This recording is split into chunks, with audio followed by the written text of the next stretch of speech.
Did you want to take the call and then we'll come back to this? Sure. We got, is it Yassic? Yes, hello again. How you doing? Very good. Can you hear me? Yes, we can. Yes, very good.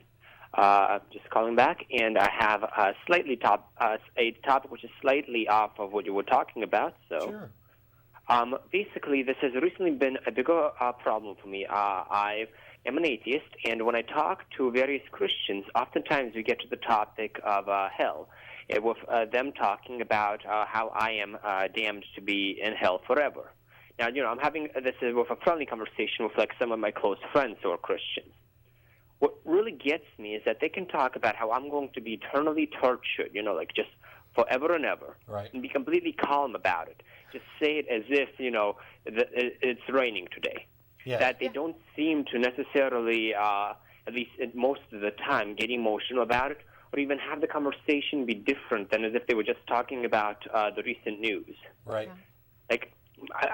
My biggest problem is I don't understand how they seem to be doing that. My initial reaction usually makes me want to think that they don't actually believe that I'm going to be tortured for eternity, because if they did, they wouldn't be so calm about it. But on the other hand, they don't want to just say that I know what you do and do not believe, and just. Well, I mean, there are some various Christian sects and individuals that'll flat out tell you, I don't believe you're going to go to hell. Matter of fact, there's a number of people I've had conversations with recently that think, oh, you're not going to hell. And my point to them is, okay, then what's the big deal about whether or not I believe? If I'm not trying to avoid a hell or gain entrance to a heaven that I actually want to go to, then why worry about it? But the people that you're talking about, I've met some people who make really impassioned pleas with regard to hell, where when they're talking to you and telling you that you're going to hell, they are actually physically, visibly shaken at the prospect. And then there are the people who you're talking about, the ones who are like, well, it's your choice. And what it is, I don't know how many of them actually believe in the concept of hell. Like you, I can't possibly guess. I can only, if somebody tells me they believe something, I tend to believe them until I see their actions betray what their true belief is. It may be that they've written it off as, this is God's decision, you deserve it, there's nothing more I can do about it, I've done my part to inform you of the situation, and now it's in your hands and I'm not going to worry about it. I think the real thing is not so much they don't believe in hell, it's just they don't care about you at all. They're doing what their duty is. They've been ordered by their religious teachers, their Bible and everything else, that they're supposed to go out and preach and proselytize and try and win people over to Christ, and that hell is one of the useful tools in doing this. But they don't actually care about you as a person, because if you actually cared about somebody as a person and you thought that they were at risk of being tortured forever in hell, it would be clearly obvious that you cared. And I think the people that you're running into don't care.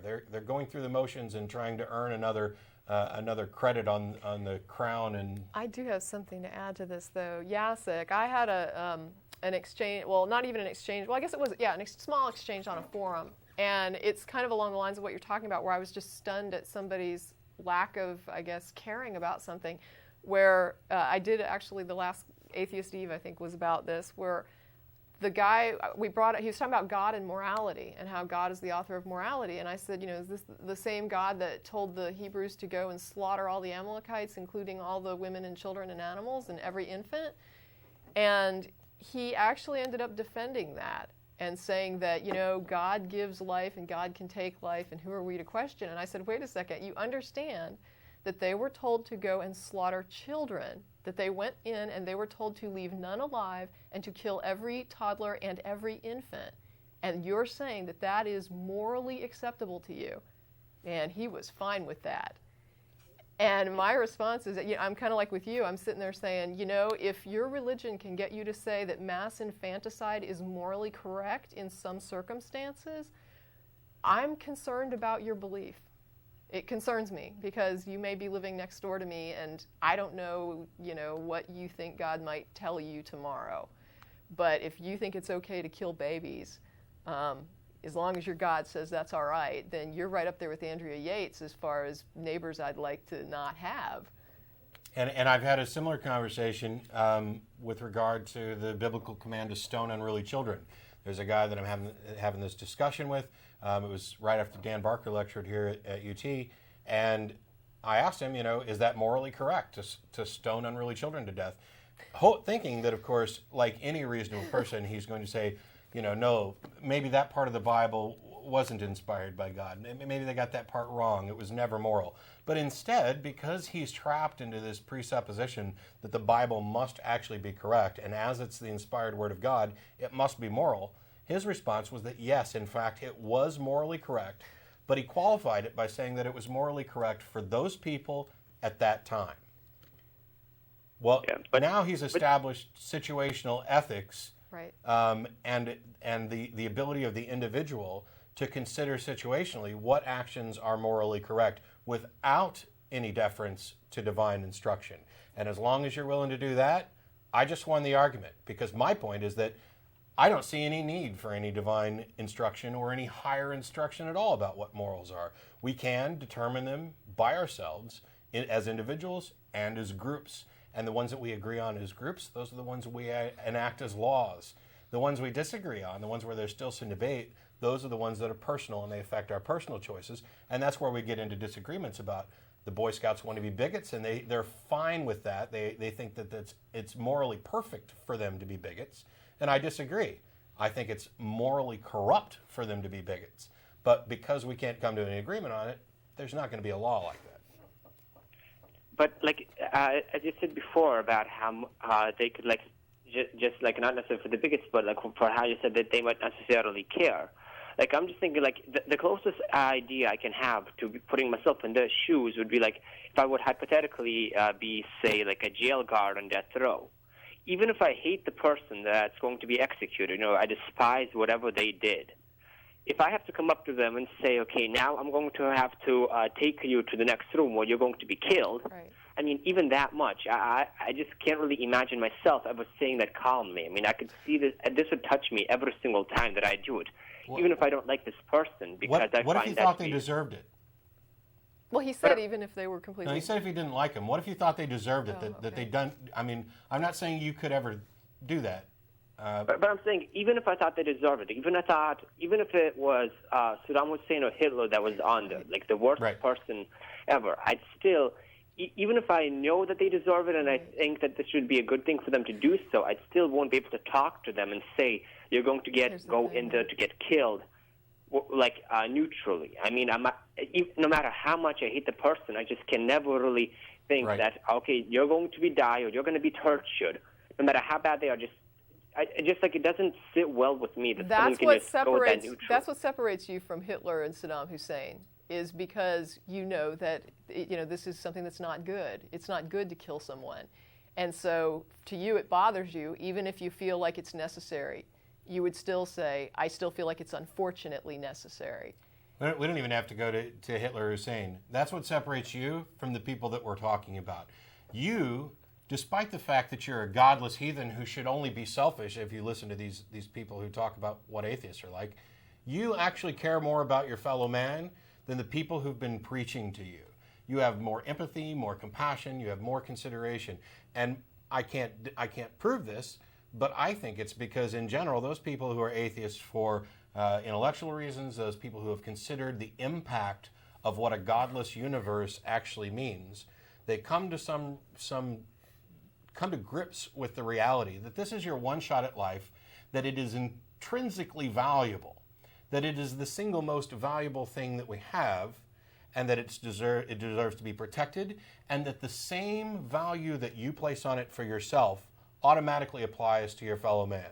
And I think it's a demonstration that what we see so many times, and I don't want to lump all Christians into one bucket. There's a guy, a Christian last week, who called to punch me in the face. I don't think he's representing the typical Christian. But on many levels, what we see from a lot of Christians is a false compassion or false consideration for their fellow man. And the reason why they can do it is because this life is not nearly as important as the next one. That's the underlying problem. Everything here pales and is diminished by this idea of an eternal afterlife that's going to be either bliss or torture, or non-existence, I guess. Like, I would understand if this was coming from a person like you described, and yes, I run into those people quite a bit as well. But like the people I'm specifically talking about, they are my close friends. I mean, if they really didn't have any compassion for humanity, they wouldn't be my friends. I mean, I see them all the time. They spend a lot of the time helping others out, not for any reward, not, just because God says them, but because they truly care. I mean, if someone goes through a breakup, they do help out each other very much. And, like, in general, I'd say that they are very compassionate on every single other level. I mean, as much as you really can be. Then maybe the individuals you're talking to don't actually believe it. I'm not, I can't guess. Apart from what people say they believe, I can't get in their heads to figure it out. I think there's a number of reasons why they could be so nonchalant about it. Non-belief in the prospect is one of them. Yeah, or sometimes it's just so drilled into you that you just don't even think about it. I mean, when it's become such an intrinsic part of your life from the time you were a child, and you've been told this is simply how it is and this is how it's going to be, and you believe that, then you're just like, oh, okay, whatever, that's just the way it is. And he doesn't believe he's going to hell, and that's justice. I trust God. Okay. Yeah, see, and that's a really important point. And I kind of wanted to make a comment on this from the other day. I've talked about my past a lot. Tracie and I both come from religious backgrounds, and I was raised, Southern Baptist in a good Christian home. And during my youth and teenage years, I was active in the church. But I, and I didn't become an atheist until well after I was 30. But I was not super Christian. There were times, long periods of time, where my religious beliefs, I still had them. I still believed in them. I still believed in God and Jesus and heaven and hell and all these other things.